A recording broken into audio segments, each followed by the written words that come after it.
Hello friends, आप सभी का आपके यूट्यूब चैनल पे एक बार फिर से स्वागत है। और आज इस वीडियो में हम बात करने जा रहे हैं बिहार दरोगा का जो फॉर्म निकला है उसको आप ऑनलाइन कैसे कर सकते हैं। तो चलिए वीडियो को शुरू करते हैं। सबसे पहले आपको डिस्क्रिप्शन में लिंक मिलेगा, आपके सामने जो ये पेज है वो ओपन हो जाएगा, जहाँ पे सबसे पहले आपको रजिस्ट्रेशन एंड पेमेंट करना पड़ेगा। तो रजिस्टर एंड मेक पेमेंट का जो ऑप्शन है उसके ऊपर क्लिक करना है। आपको नीचे की ओर आना है, डिक्लेरेशन का ऑप्शन होगा उसके ऊपर क्लिक करना है और proceed to registration and payment के ऊपर क्लिक करना है। अब इसके बाद यहाँ पे आपका डिटेल भरने के लिए कहा जाएगा, जैसे कि सबसे पहले आपका नाम भरने के लिए बोलेगा। तो नाम में यहाँ पे फर्स्ट नेम है, मिडिल नेम है और जो सर नेम है वो भरना है। तो जैसे भरने का तरीका क्या है, जैसे बता देता हूँ। अगर किसी बच्चे का नाम यहाँ पे राम कुमार है तो राम जो उसका होगा वो फर्स्ट नेम होगा, कुमार उसका सरनेम होगा। लेकिन इसी बच्चे का नाम अगर राम कुमार शर्मा है तो राम उसका फर्स्ट नेम होगा, कुमार उसका मिडिल नेम हो जाएगा, अब जो शर्मा होगा वो लास्ट नेम हो जाएगा यानी सरनेम हो जाएगा। इसके बाद नेशनैलिटी का ऑप्शन देखने को मिलेगा, आपको नेशनैलिटी इंडियन का सिलेक्शन करना है। इसके बाद जो आपका मोबाइल नंबर होगा, आपको अपना मोबाइल नंबर यहाँ पे देना है और मोबाइल नंबर और ईमेल आईडी आपको सही सही भरना है, क्योंकि यही दोनों आपका इम्पोर्टेंट होता है। अगर आपका रजिस्ट्रेशन या पेमेंट करने में अटक जाता है तो आप मोबाइल नंबर और ईमेल आईडी के माध्यम से यहाँ पे अगला प्रोसेस को कर सकते हैं। इसके बाद पूछ रहा है कि आप बिहार के निवासी हैं कि नहीं, तो आपको यस के ऊपर या नो के ऊपर क्लिक करना होगा। अगर बिहार के निवासी होंगे, यस पे क्लिक कर रहे हैं, तभी आपको यहाँ पे बिहार में रिजर्वेशन का फ़ायदा मिलेगा, जैसे कि ओबीसी के अंदर ईबीसी और बीसी का, या ईडब्ल्यूएस का, या एससी और एसटी का। अगर आप मान लीजिए बिहार के अदर स्टेट से अप्लाई कर रहे हैं तो आप यहाँ पे जनरल ही माने जाएंगे।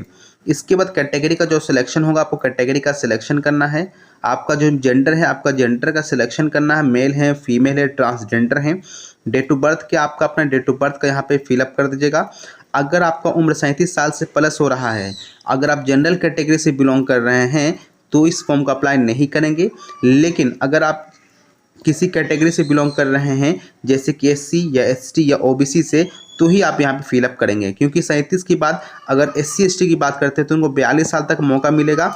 अगर हम ओबीसी की बात करते हैं तो उनको 40 साल तक मौका मिलेगा। तो ये आपको एज ध्यान में रखना है। इसके बाद पूछ रहा है कि आप ये बिहार गवर्नमेंट के एम्प्लॉय हैं कि नहीं, आपको यस और नो के ऊपर क्लिक करना होगा। और पूछ रहा है कि आप एक्स सर्विसमैन हैं कि नहीं, आपको यस और नो के ऊपर क्लिक करना होगा। अब ये समझ लीजिए कि एक्स सर्विसमैन का मतलब होता है कि इंडियन आर्मी, इंडियन एयरफोर्स और इंडियन नेवी या इंडियन कोस्ट गार्ड से आप रिटायरमेंट ले चुके हैं या नहीं ले चुके हैं। अगर आप ले चुके हैं, अगर उम्र आपका बच रहा है इस फॉर्म को अप्लाई करने के लिए, तो ही आप यहाँ पर अप्लाई करेंगे। ये सभी भरने के बाद जो प्रोसीड का ऑप्शन है, आपको प्रोसीड के ऊपर क्लिक कर देना है। अब इसके बाद फिर से आपका फॉर्म अगला पेज पे जाएगा, जहाँ पे आपका जो डिटेल आपने भरा है वो देख लीजिएगा सब कुछ सही है कि नहीं है। अगर कुछ गलती लग रहा है तो एडिट एप्लीकेशन डिटेल का ऑप्शन होगा, आप सही कर सकते हैं। अगर सब कुछ सही है तो डिक्लेरेशंस के ऊपर टिक करना है और इस कैप्चा कोड को यहाँ पे जो है फिलअप कर देना है। आप कैप्चा को जब सही से फिलअप कर देंगे तो फिर आपको मेक पेमेंट का ऑप्शन होगा, आपको उसके ऊपर क्लिक कर देना है।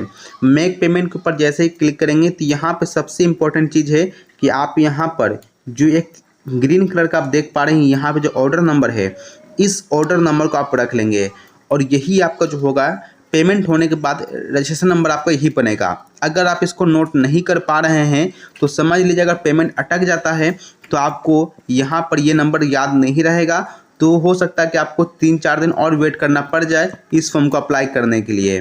ठीक है, तो इसलिए आपको यहाँ पे लिखा गया काइंडली नोट ऑर्डर नंबर।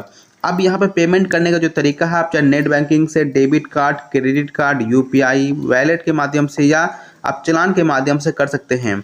ये सभी पेमेंट करना है, आपको डिटेल भरना है। पे नाउ का जो ऑप्शन होगा, पे नाउ के ऊपर क्लिक करके पेमेंट को आप कंप्लीट कर लेंगे।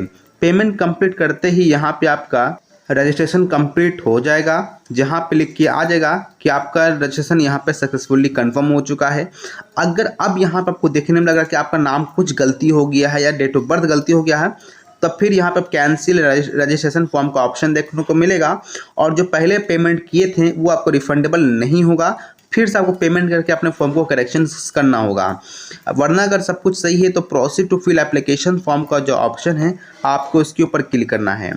इसके बाद आपको जो पूरा डिटेल्स फिर देखने को मिलेगा, आपको डिटेल्स पढ़ लेना अगर पढ़ना है तो, वरना लास्ट में फिर डिक्लेरेशंस के ऊपर क्लिक करके आपको proceed to fill application form के ऊपर क्लिक करना है। अब यहाँ पे आप देखेंगे कि आपको पोस्ट का सिलेक्शन करने के लिए कहा जाएगा। जैसे कि पोस्ट का सिलेक्शन आपको सिंपल एक ही पोस्ट दिखेगा, सब इंस्पेक्टर, आपको उसका सिलेक्शन करना है। उसके बाद आपके पापा का नाम, आपके मम्मी का नाम आपको भर देना है। इसके बाद अपना मैरिटल स्टेटस बताना है कि शादीशुदा हैं नहीं कि नहीं, सिंगल हैं, अनमैरिड हैं, डाइवोर्स हैं, विडो हैं, विडोवर हैं, जो भी होगा डिटेल्स फिलअप कर दीजिएगा। इसके बाद आपको आईडी टाइप डालना होगा, जैसे कि Aadhaar card, pan card, voter ID, passport, जो भी आपके पास जो अवेलेबल आईडी प्रूफ है वो यहाँ पे देना होगा। और उस आईडी प्रूफ का यहाँ पे आपको नंबर भी देना होगा, क्योंकि जब एग्जामिनेशन होगा तो आपको यही आईडी भी ले जाना होगा। अब यहाँ पे आपको आइडेंटिफिकेशन मार्क्स देना होगा, जैसे कट मार्क है, कहीं मोल मार्क है, कहीं वंड मार्क है, जो भी आप होगा दे दीजिएगा। अगर कोई मार्क नहीं है तो आप यहाँ पे नो मार्क भी लिख सकते हैं। इसके बाद पूछ रहा है क्या फ्रीडम फाइटर के नाती नतनी पोता पोती है कि नहीं, आपको यस और नो के ऊपर क्लिक करना है। अगर यस के ऊपर क्लिक करते हैं तो जो फ्रीडम फाइटर का जो सर्टिफिकेट होता है वो आपको डॉक्यूमेंट वेरिफिकेशंस के दौरान देना होगा। अगर नो के ऊपर क्लिक कर रहे हैं तो आपको कुछ नहीं देना है। अब यहाँ पे एजुकेशन डिटेल्स भरने के लिए कहा जाएगा, तो सबसे पहले आपको मैट्रिक का डिटेल्स भरना होगा। जिसमें कहा गया कि नेम ऑफ यूनिवर्सिटी या इंस्टीट्यूशंस, तो सबसे पहले अपना यहाँ पे बोर्ड का नाम ही भर दीजिएगा जिस बोर्ड से पास किए होंगे। उसके बाद पासिंग सर्टिफिकेट नंबर होगा। अगर सर्टिफिकेट नहीं है 10th का, प्रोविजनल है तो प्रोविजनल का दे सकते हैं।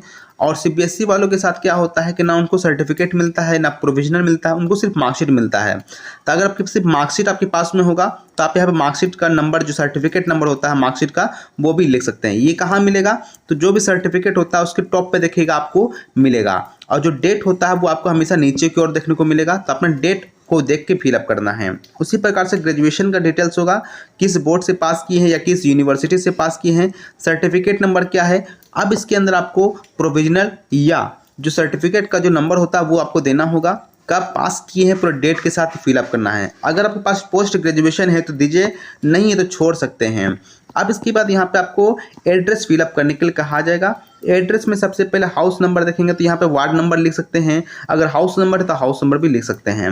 मोहल्ला या स्ट्रीट का नाम लिख देना है, टाउन का नाम लिख देना है, पोस्ट ऑफिस आपको जो नज़दीक है वो लिख देना है, आपका स्टेट कौन सा है, डिस्ट्रिक्ट किससे बिलोंग करते हैं, पिन कोड क्या है वो भर देना है। अगर परमानेंट एड्रेस कॉरेस्पॉन्डेंस से सेम होगा तो यहाँ यस के ऊपर क्लिक करेंगे तो same to same address fill up हो जाएगा। अगर कॉरेस्पॉन्डेंस और परमानेंट आपका अलग अलग है तो नो के ऊपर क्लिक करेंगे, और जो कॉरेस्पॉन्डेंस जहाँ पे टेम्पोररी रह रहे हैं उसका यहाँ पे पूरा डिटेल भरना होगा। इसके बाद डिक्लेरेशंस पूछेगा क्रिमिनल केस के ऊपर कि आपका कोई क्रिमिनल केस आपके ऊपर चल रहा है या नहीं चल रहा है। अगर नहीं चल रहा है तो सभी के ऊपर नो के ऊपर आपको क्लिक कर देना है। इसके बाद यहाँ पे आपका फोटो और सिग्नेचर अपलोड करने के लिए कहा जाएगा। फोटो आपको ध्यान रखना है कि 100 KB से प्लस नहीं होना चाहिए, जेपीजी फॉर्मेट का होना चाहिए, और आपका ब्लैक एंड व्हाइट नहीं होना चाहिए, कलरफुल होना चाहिए। ये आपको अपलोड कर देना है। सिग्नेचर फिर आएगा हिंदी और इंग्लिश आपको अपलोड करना है, जो कि 50 KB से ज़्यादा नहीं होना चाहिए, जेपीजी फॉर्मेट में होना चाहिए। इंग्लिश सिग्नेचर को इंग्लिश की जगह पर, हिंदी सिग्नेचर को हिंदी जगह पे ही अपलोड करके प्रोसीड का ऑप्शन के ऊपर क्लिक करना है। इसके बाद यहाँ पे आपका फॉर्म का प्रीव्यू दिखेगा। अगर सब कुछ सही है तभी आपको सबमिट एप्लीकेशंस के ऊपर क्लिक करना है, और जैसे क्लिक करेंगे आपका फॉर्म कंप्लीट हो जाएगा। और यहाँ पे प्रिंट एक्नॉलेजमेंट का ऑप्शन देखने को मिलेगा, आपको प्रिंट यहाँ पे से प्रिंट करवा लेना है। प्रिंट करके ये अपना फ्यूचर रेफरेंस के लिए रख लीजिएगा, क्योंकि जब आपका डॉक्यूमेंट वेरिफिकेशन हो तो हो सकता है इस चीज़ को मांगा जाए वहाँ पर। इस प्रकार से फॉर्म आपका आसानी से फिलअप हो जाएगा। आशा करता हूँ ये वीडियो आपको समझ में आ गया होगा। अगर अभी भी कहीं कन्फ्यूज़न हो रहा हो तो कमेंट करके पूछेगा, मैं आपको उसका जवाब जरूर दूंगा। मिलेंगे जल्दी नेक्स्ट वीडियो में। Thank you for watching this video.